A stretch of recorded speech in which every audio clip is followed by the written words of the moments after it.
The frustration seen everywhere in Ottawa is keenly felt at this small business. It should be dealt long time ago and, cleared up the place. This restaurant owner says he's never faced so much uncertainty, hitting even harder than COVID-19. This is supposed to be a family day weekend, supposed to be in Ottawa, skating.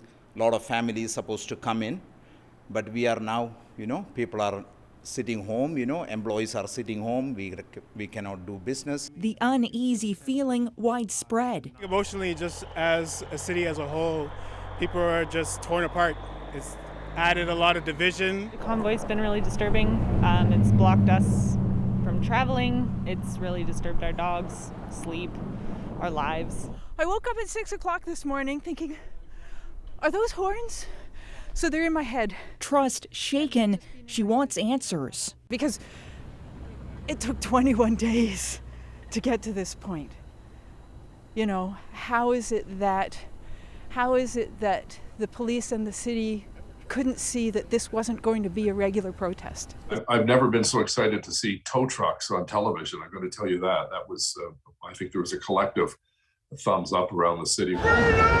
The mayor says he would have preferred a quicker response too, but police didn't have enough resources. We will run this operation 24 hours a day until the residents and community have their entire city back. Now that police have backup, they've set up more than 100 checkpoints, preventing more blockades from choking the city. We don't know what is happening day after day, but now we're seeing a light end of the tunnel. That sign of hope due to scenes like this, a part of Wellington Street cleared for the first time in 3 weeks, ready for residents to return once the police operation is over.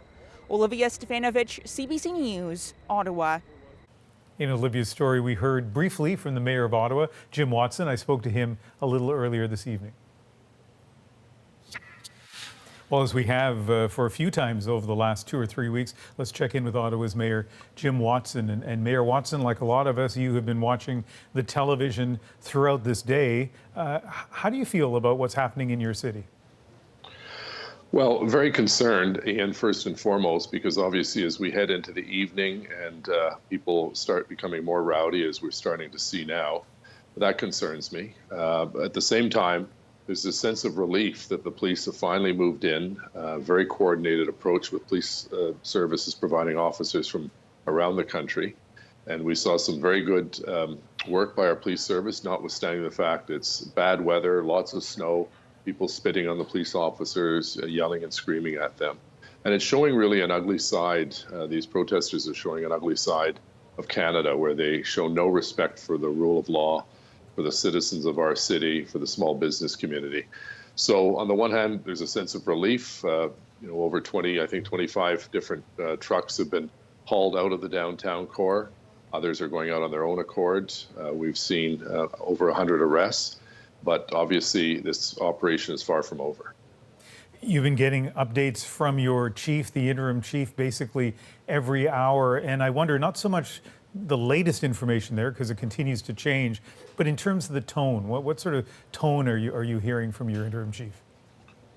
Well, one, that their objective is to try to find a peaceful way out of this, but if force is necessary, they'll use all the force that they're allowed to by law, because there are some people that are very hard-headed and hardened in their approach. They're the ones that are basically the ones out front of the Parliament buildings in Wellington. We've been able to clear out the intersection of Rideau and Sussex and Nicholas Street in the Byward Market area. And that's good news. The fact that we have industrial tow trucks is really thanks in large part to the Emergency Act, that we were able to get tow trucks to move these 18-wheelers out, because that was one of the stumbling blocks that we were having over the course of the last week or so. So there's a very strong presence of professional police officers, backed up by obviously our paramedics and other city workers. And we are determined to get these people out of our city, go back to their own hometowns, and let us rebuild and return the streets to the people of Ottawa, as our interim chief said at his press conference today. And speaking of the people of Ottawa, you issued an apology a couple of nights ago, I guess. And what would you say to them tonight? Well, we apologize that this has taken so long to resolve. It should never have gone on 4 weeks. There's no question about that. and apologize because I know the boors and the yahoos from this convoy are never going to apologize. They don't think they've done anything wrong, but apologize to the people who are most adversely affected, those people living in Centertown, Lower Town, the Byward Market, and to the small business community that is already suffering as a result of COVID-19. The last thing in the world they needed was this occupation. So this is a very stressful time for people who live in our city, and we very much appreciate the goodwill by many municipalities across the country providing their resources to help bolster the Ottawa Police Service, who are doing a remarkable job in very, very difficult circumstances. Let me add one more question. I know under the Emergencies Act, there's an automatic inquiry into, what led to it being invoked. What about for the city of Ottawa? Are you going to be investigating what happened and presumably what went wrong here in terms of the delays?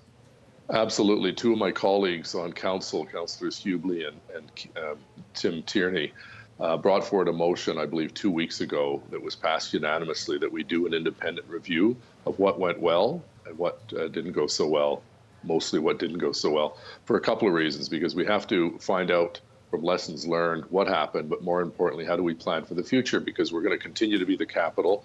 This will be seen as a great way to get publicity from a wide range of disparate groups, and we have to make sure that that never happens again. So whether it's closing off Wellington Street or better intelligence from intelligence services at the federal level, this can't happen to us again, and I wouldn't wish it on any city or town in Canada.